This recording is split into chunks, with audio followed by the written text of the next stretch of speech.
It's only 12 o'clock on a Monday afternoon, but these customers are on a mission. They're the face of New India, who have the money and are looking for a bargain. Welcome to the world of Walmart in India, where buying bulk means big business.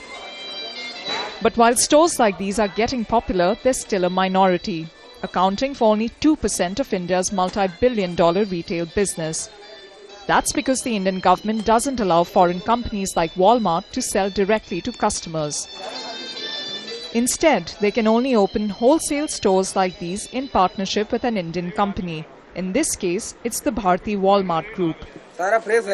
So the challenge for them is to compete with traditional markets like these, where 90% of the business is still done. Shopping in India is not just something that needs to be done, it's an experience. So for generations, street markets like these have become a defining feature among many shoppers. The colors, the sound, the bargaining. It's all this that sets these markets apart from the large retail stores who hope to open up shop here. But this may soon change as the Indian government debates to open up the sector to more foreign investment.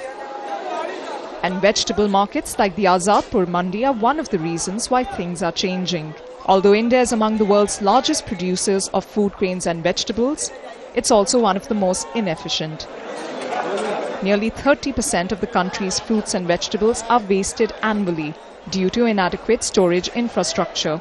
As long as the government is able to create this back-end infrastructure for supply of food and food products, I think the decision to open up of FDI in this sector will be well justified, and the Indian economy should be benefiting from this in future.